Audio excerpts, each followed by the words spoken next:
नमो अरहंताणम नमो अरहंताणम नमो अरहंताणम। दूसरा सूत्र है प्रिय अप्रिय संवेदनों की कमी, यानी समता का विकास, सामायिक का विकास। यह सामायिक का विकास एक बहुत महत्वपूर्ण विकास है। सामायिक करना कोई साधारण घटना नहीं है, दाल रोटी नहीं है कि जब चाहें तब खा लें। बहुत संयम करना होता है सामायिक में कि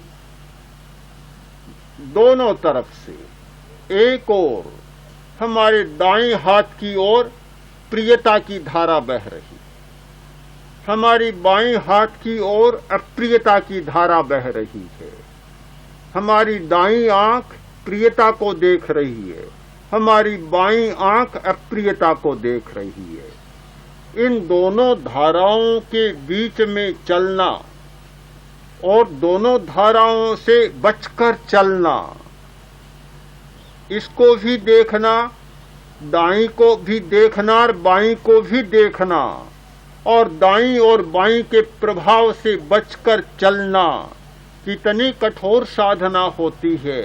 ये समता की साधना बहुत कठोर साधना है। उपवास करना इतना कठिन काम नहीं है, भूखे रहना इतना कठिन काम नहीं है, पानी न पीना भी इतना कठिन काम नहीं है। जितना कठिन काम है इन प्रिय और अप्रिय संवेदनों से बचते रहना। कहीं मन उलझ जाता है, बड़ी समस्या होती है।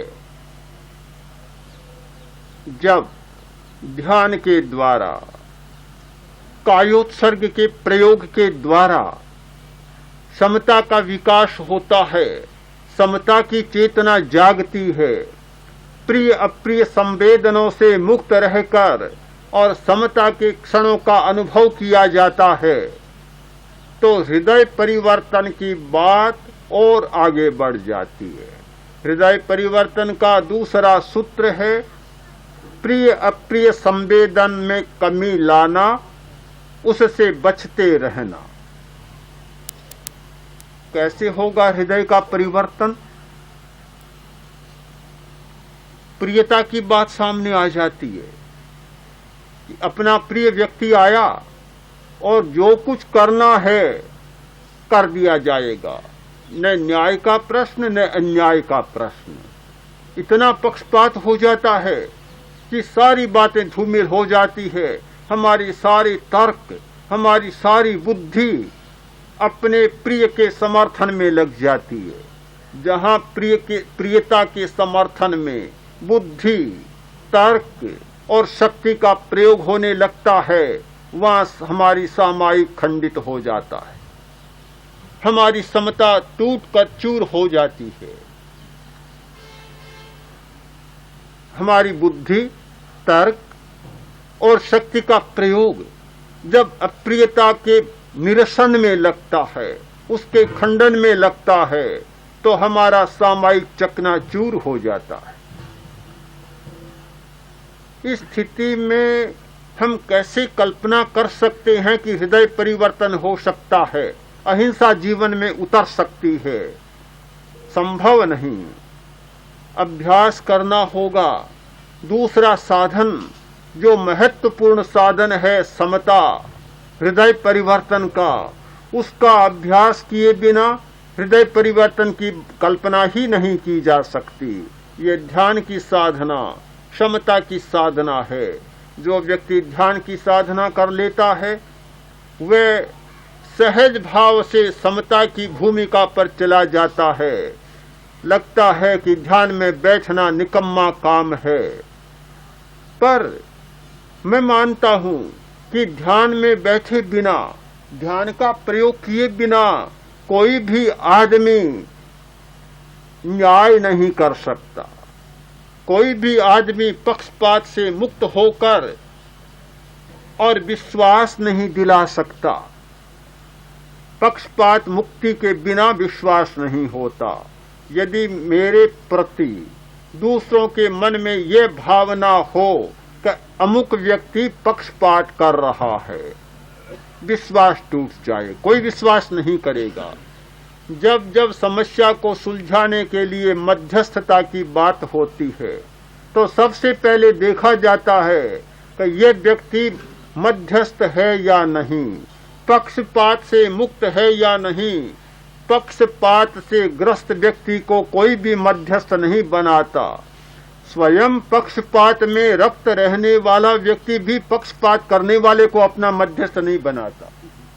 बड़ी विचित्र बात है कि मैं पक्षपात में रहता हूं, पर मुझे किसी को मध्यस्थ बनाना है तो मैं सबसे पहले यह देखूंगा कि अमुक व्यक्ति पक्षपात करने वाला तो नहीं है ना।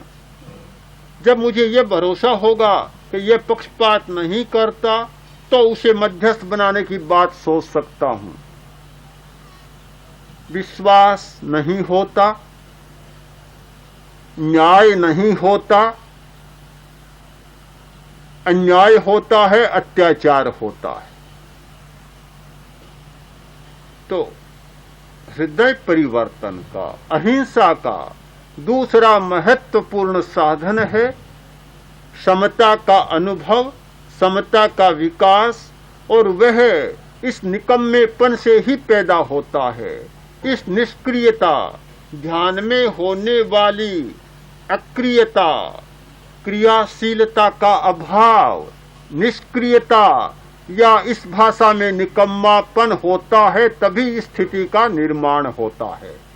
ऐसा किए बिना मुझे लगता है कोई भी व्यक्ति राग द्वेष मुक्त क्षण का अनुभव किए बिना मध्यस्थ बन सके, समता में उतर सके, संभव नहीं लगता। आपको बार बार कहा जाता है केवल श्वास का अनुभव करें। केवल श्वास का अनुभव करें का अर्थ क्या होगा कि राग द्वेष मुक्त क्षण का अनुभव करें। श्वास का अनुभव करना राग द्वेष मुक्त क्षण का अनुभव करना है। जिस समय केवल श्वास का अनुभव करते हैं कि श्वास भीतर जा रहा है, श्वास बाहर आ रहा है, श्वास के प्रति न हमारा राग है न हमारा कोई द्वेष है। यह एक ऐसा माध्यम है जिसके प्रति कोई राग नहीं, कोई द्वेष नहीं।